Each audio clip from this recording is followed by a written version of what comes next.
And then on the last occasion, it was conducted through video teams, and Mr. Chai initially declined to activate his camera, saying he had some facial disfigurement, which caused him to not wish to do so. And then when he was directed to turn the camera on, he said that his camera was not working. I don't know, guys. I do find it disrespectful. Hi, welcome to the Lawcast. My name is Melanie Thorley and I'm the director here at MJT Law. Now, today we are going to look at some cases. Each of them are an unfair dismissal, and I thought that it would be a good idea to go through these cases because they're the most recent ones. This is the case of Joe Kai and Serco Citizen Services Pty Ltd. And again, it's another unfair dismissal application, and Serco made an application to have the matter dismissed. And that's because the applicant, Joe Kai, just continued to fail to turn up, to be there, to do stuff. And they say Serco's dismissal application was motivated by Kai's failure to attend proceedings dealing with the matters, dealing with the merits of his application on the 18th of January and the 17th of January. And prior to the scheduled proceedings, he contacted the Chambers Commission by telephone and left a voicemail advising he had a migraine and couldn't attend.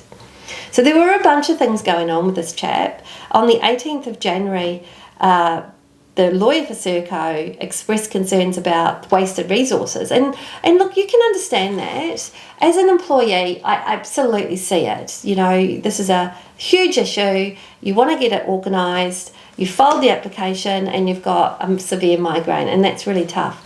But you are forcing the other side to spend money, literally spend money. And eventually the respondent or the respondent solicitor is going to make a point of that.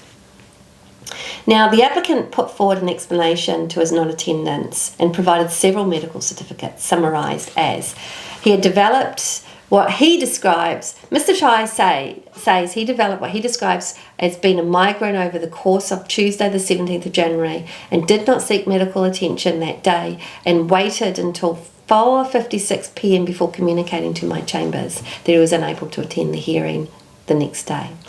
On Wednesday, the 18th of January, after being directed to do so by the Commission, he consulted with Dr. Shen, who stated Mr. Chai is being treated for a medical condition for a period of between the 18th and 19th inclusive, and she will be unable to attend work study.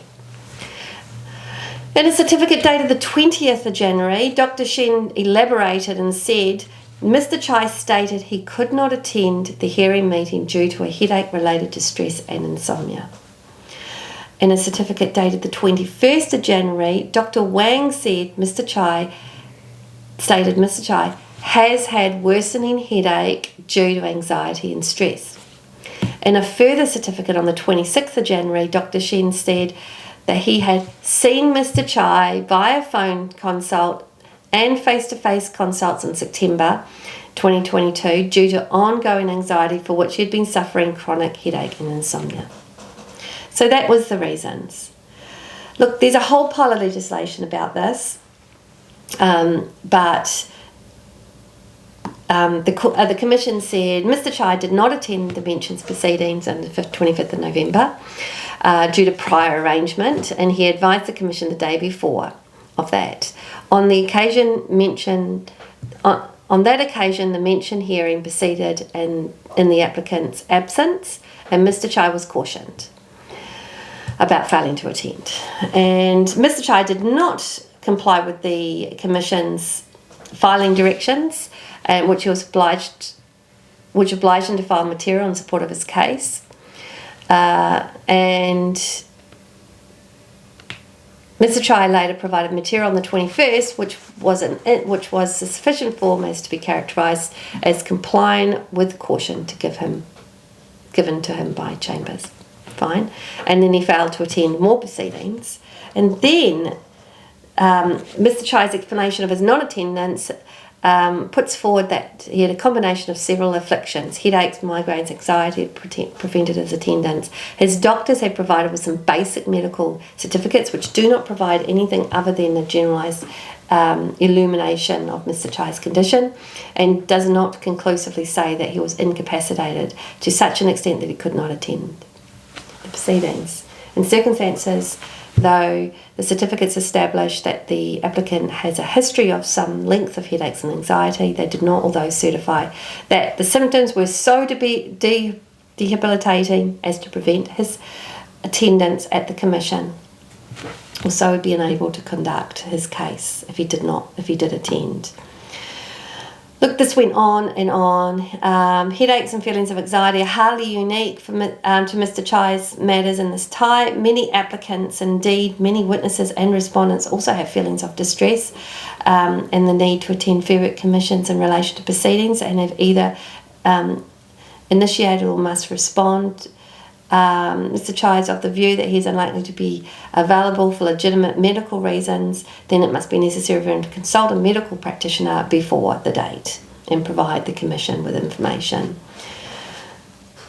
And then on the last occasion, it was conducted through video teams, and Mr. Chai initially declined to activate his camera, saying he had some facial disfigurement which caused him to not wish to do so.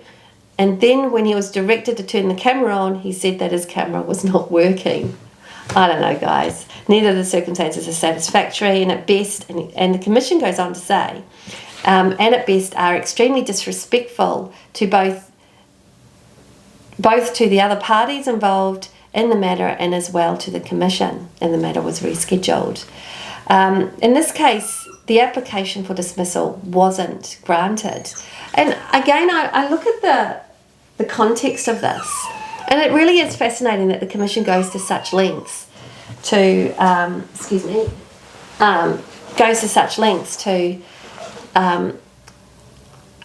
enable the applicant to actually have their matter prosecuted. And I do actually find this concept of the camera really interesting. I take consults every day, every work day. And sometimes they're through Teams, and sometimes the person I'm doing the consult with has chosen a Teams consult, but they've chosen not to put their camera on, or the camera isn't working. And actually I find that really insulting as well. Maybe it's a new first world issue, but if I've gone to the trouble of putting a Teams meeting together that I'm on video and presentable, I would either prefer that person to have their camera on, or would do this by telephone. I do find it disrespectful that I'm sitting there staring at a camera screen, staring at my computer screen with no face to talk to. And I find it, I do find it disrespectful. So it is an interesting thing that the commission has gone out and said that also. Okay, and really quickly, in the final case, this is Scott Hillebrand and DFL Racing Services. This is a fascinating one where the guy gets incarcerated. He doesn't meet the time frame for being employed because they're a small business. And they try to do something a little bit unique. I think they try to do something a little bit unique. And it says, during the hearing, Mr. Jervis submitted that the applicant was originally employed on the 1st of June, and he was incarcerated for a matter unrelated to his employment and did not attend work from July 2022. And the director of the respondent was unaware that the applicant was going to take extended period of leave, and he was paid out as entitlements for the remaining hours worked. So basically, the applicant asserts that from the 1st of June to the 25th of November is continuous service, and he had never requested to be paid out as entitlements, and that he was unable to contact the respondent due to being incarcerated for 6 weeks, and his incarceration was on the spot. And the applicant assumed that his partner at the time would have informed his employer that he was going to jail. And look, he concedes that his entitlements and remaining hours were all paid out, but the respondent, he never told him that he was in jail. And the commission decided that, yes, the applicant was dismissed for abandoning his employment. The respondent was not properly informed of the possibility the applicant was going to be placed into custody, and I do not believe that there's any merit in the argument that the applicant was incarcerated on the spot, because the applicant had legal representation at the time and had the ability to send correspondence to the respondent. As the respondent was paid out of his entitlements in the remaining hours worked, I find that this is evidence that the respondent dismissed the applicant in July 2022. Now, it does say that, had they had informed the respondent, then there could have been a different story. But there is this kind of weird thing that happened where there was a letter, and considering the period of continuous service, I do not accept there was authorised absence contemplated. And that's because they had kind of the applicant's lawyers had asked the respondent if they would re-employ him after his incarceration. I think they said they would, and somehow they saw that as continuous employment, and it didn't work. So that's what I really wanted to say. There are some sneaky ways to try and get around this, but in fact the whole thing went to pot, and the commission found that they hadn't reached the required time frames, and therefore the matter was dismissed. And what I mean by that is he hadn't been there for 12 months in order to be eligible to file an unfair dismissal application, and therefore the matter was dismissed. But I think the lesson learned here is it's just not going to be enough. If you get incarcerated, yes, there are some challenges to that, but you do get to speak to your lawyer, and your lawyer could have mentioned it to your employer. I think these are all really interesting cases, and I think what it shows is that the Commission goes to such lengths to help the applicant get this over the line. And in fact, in this case, the Commission had written to these people, sorry, this is my doggy dog. He's trying to get me to play with his Kong.